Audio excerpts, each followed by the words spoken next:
हो गया। नाहिद लारी जी, अब बीच की बात कोई रह नहीं गई है। अब देखिए एक एक कर सब छिटक रहे हैं, समाजवादी छिटक पार्टी गए हैं, बल्कि कह रहे हैं तो बात में दम होगा। आपके पेट में दर्द क्यों है? मैं तो समीर जी को दर्द एक रिएक्शन जरा मैं नाहिद लारी खान से ले लूं आपकी इस बात पर नाहिद लारी जी, फिर एक बड़ी खबर आ रही है, उसका रुख करना है मुझे।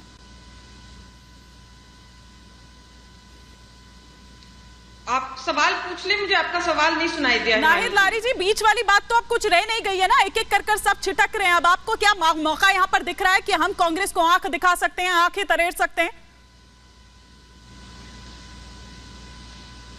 नहीं, ये सब तो बातें आप लोग मीडिया में चल रही है, ऐसी कोई बात नहीं। इंडिया गठबंधन मजबूत है, लोहा लाट है।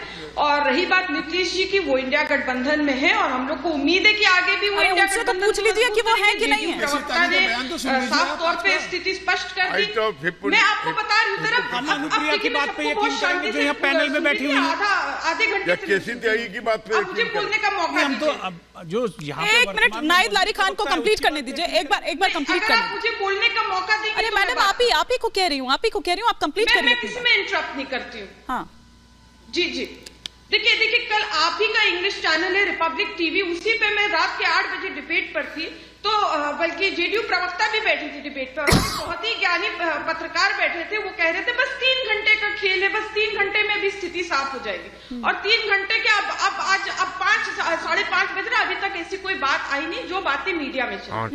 देखिए आप ये समझिए कि जो आप बात करें गेम ओवर हो गया इंडिया गठबंधन का, या झटका लगने वाली बात, बेसिकली गेम ओवर जो हुआ है या झटका लगने की बात समझिए, वो N.D.A को लगा है झटका। गेम ओवर N.D.A का हो रहा है। क्यों? क्योंकि अभी देखिए राजस्थान उपचुनाव हुआ, वहां पर जो सीएम बने और वहां पर मोदी जी के नाम से वोट मांगा, मंत्री को चुनाव लड़ाया और बुरी तरह से वहां के सिटिंग मंत्री हारे। तो ये स्थिति साफ है ना कि जनमानस ने मोदी जी के चेहरे को नकार दिया राजस्थान में।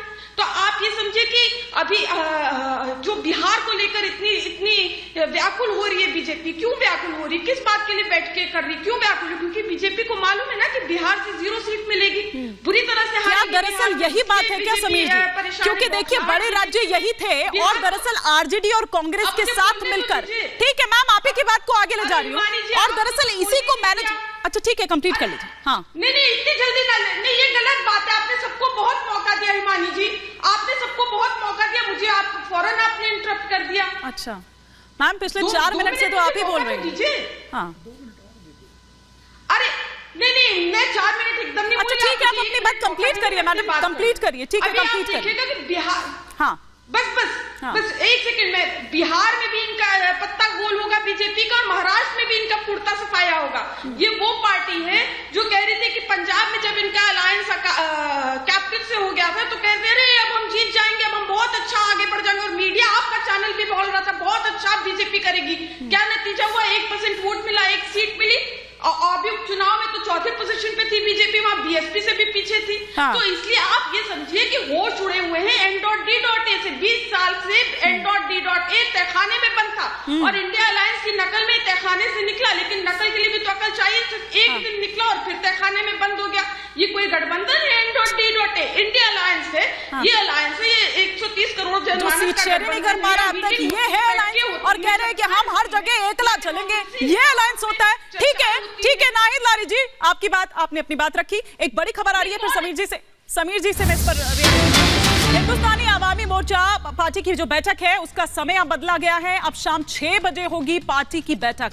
हर जगह देखिए हर दल पर जो बैठक है वो दरअसल हो रही है और उसे लेकर जो बड़ी खबर है वो इस वक्त सामने आ रही है। लेकिन समीर जी मैं आपसे उस बात को कहूंगी जो नाहिद लारी खान थोड़ी देर पहले यहाँ पर कह रही थी कि यार दरअसल उसी को मैनेज करने की कोशिश हो रही है और इसीलिए बीजेपी को ये लगा, भाई उन्होंने भी तो अपना इंटरनल सर्वे कराया होगा, उनको लगा होगा कि नुकसान हो रहा है, क्यों हो रहा है, तो क्यों ना हम जो हमारा नेचुरल एलाई है उसी के साथ चले जाएं। और अगर स्टेट वाइज देखें तो बिहार हो गया, महाराष्ट्र हो गया, बंगाल हो गया, ये वो बड़े राज्य थे जहां से कड़ी चुनौती मिल सकती थी एनडीए को। देखिए भारतीय जनता पार्टी की जहां तक बात है, मुझे लग रहा है भारतीय जनता पार्टी को किसी भी राज्य में किसी भी इंडिया गठबंधन के दल से कोई चुनौती नहीं है। अगर अब मैं बिहार की बात करता हूं तो बिहार के अंदर भारतीय जनता पार्टी बिना नीतीश कुमार के अपने दम पर आज की तारीख में 40 में से ये 35 सीटें जीतने की स्थिति के अंदर थी। भारतीय जनता पार्टी को नीतीश की जरूरत नहीं थी। नीतीश कुमार ने भारतीय जनता पार्टी का दरवाजा खटखटाया है। नीतीश कुमार जानते हैं कि लालू प्रसाद के साथ चुनाव लड़कर मैं कैसे वोट मांगूंगा, जिस परिवार का मैं विरोध करता हूँ। एक एक करके अनुप्रिया जी भी कुछ रिएक्शन, एक एक करके आज अकेले अपने दम पर सत्ता लाने की स्थिति में है और नीतीश कुमार खुद भारतीय जनता पार्टी के पास आए। क्या दम है? एक एक करके क्योंकि सर वो जो जातीय सर्वे हुआ, वो जो सर्वे हुआ, आरजेडी सबसे बड़ी पार्टी है बिहार की, जरूरत नहीं है आज के ये गलत एक एक करके भारतीय जनता एक चुनाव में जीती। ये गलत है। लग रहा है 2000 आज भी भारतीय जनता बिहार में दम पर सरकार बना अगर नीतीश और लालू इकट्ठे भारतीय होकर जनता चुनाव पार्टी के लड़ते हैं साथ अगर जनता तो परिदृश्य अलग होगा। जेडीयू ने देखिए क्या कह रहे हैं, देखिए क्या कह रहे हैं, बड़ी बात कह रहे हैं प्रेम जी कि बिहार में आज भी अगर नीतीश जी और लालू जी साथ मिलकर अगर लड़ते हैं तो सिनेरियो कुछ अलग होगा। दरअसल इसी से क्या एक डर है और यही मैनेज करने की कोशिश हो रही है। क्या क्या आ रही हूँ अनुप्रिया जी, आ रही हूँ, इसके बाद आप ही का रुख करूंगा।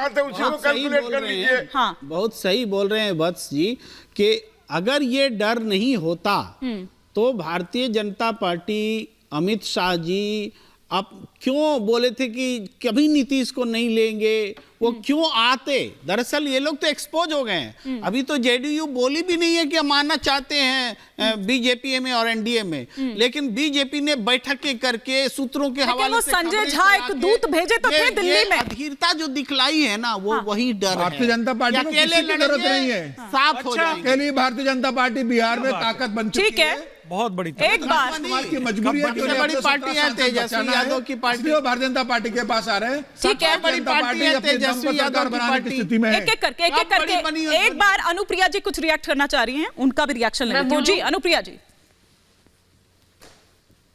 मैं यहाँ आए सभी गेस्टों का सम्मान करती हूँ, मुझे लगता है लेकिन कुछ लोगों की जो अधकचरी ज्ञान है वो अपने ज्ञान का जो प्रदर्शन करे वो ना करे, ज्यादा बेहतर है कि बिहार से जनता दल यूनाइटेड ने किसी का दरवाजा नहीं खटखटाया है और जनता दल यूनाइटेड बहुत ही बेहतर तरीके से सरकार चला रही है, ये आप जान लीजिए। ये आपके दरवाजे खुलते और बंद होते हैं, आपके फरमान जो होते हैं आंख दिखाते हैं, वो आंख आप नीचे खुद कर लेते हैं, हम कतई नहीं करते हैं। हमने अभी भी कोई स्टेटमेंट नहीं दिया, ये आप जान लीजिए। तो फिर आरजेडी का साथ क्यों छोड़ रहे हैं? लोगों की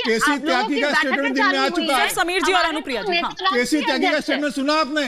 उन्होंने स्पष्ट बोल दिया है एक साथ ऐसे सब एक साथ बोलेंगे, सिर्फ समीर जी और अनुप्रिया जी, सिर्फ समीर जी और अनुप्रिया जी स्क्रीन पर, ऐसे में सब एक साथ बोलेंगे। आप मुझे ना बताएं कि केसी त्यागी का बयान सुना आपने? सुबह उन्होंने स्पष्ट बोला है इंडिया गठबंधन तार-तार हो चुका है और कांग्रेस की गलती के कारण गठबंधन टूट रहा है। आप सुनिए मेरी बातों को, आप सुन लीजिए। आपके सारे सांसद जेडीयू के बयान दे रहे हैं। अच्छा एक सेकंड अनुप्रिया जी, आप कह रही हैं कि आपने किसी का दरवाजा नहीं खटखटाया, तो अगर आपके पास कोई प्रस्ताव आया है, आपका दरवाजा खटखटाया गया है, क्या प्रस्ताव आपको दिया गया है जो इतनी दूरियां आपकी अभी मौजूदा सरकार के साथ हो गई हैं?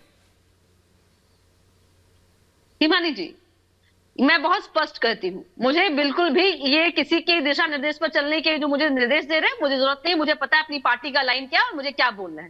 लेकिन एक बात तो सच्चाई है ना हिमानी जी कि देश में जिस तरह से इंडिया अलायंस का फॉर्मेशन होता है और देश को एक विपक्ष, मजबूत विपक्ष मिलता है और जिस रफ्तार से इसको चलनी थी, जिस स्ट्रैटेजी के तहत हमारे नेता ने इसको चलाने का प्रयास कर रहे थे कि 400 सीटों पे हमें इंडिया अलायंस का कैंडिडेट खड़ा करना है एनडीए में, लेकिन कई दलों की बेरुखियां, मैं कहती हूँ कुछ दलों की जो धीमी रफ्तार, अपनी महत्वाकांक्षा जो थी वो इतनी हावी थी कि उनके अलायंस को नजरअंदाज किए जा रहे थे। निश्चित तौर पे फिलहाल तो यहाँ महत्वाकांक्षा नीतीश जी की नजर आ रही है और पराकाष्ठा नजर आ रही है सब सर्वाधिता की अनुप्रिया जी। पार्टियां हैं नहीं बिल्कुल भी नहीं। हाँ। अभी तक नीतीश जी ने नहीं, अनुप्रिया जी मान लीजिए, नहीं पर वो आप ही को कह रही हैं, वो आप ही को कह रही है दुष्यंत जी, जब खेवनहार वो में धीमी रफ्तार की बात कर रहे हैं तो धीमी रफ्तार खेवनहार तो आपने, वो कब तेज किया जाएगा दुष्यंत जी? वो उपेक्षा की बात कर रही हैं, वो उपेक्षा की बात कर रही हैं। नीतीश जी को कन्वीनर आपने नहीं बनाया। नीतीश जी इंडिया गठबंधन के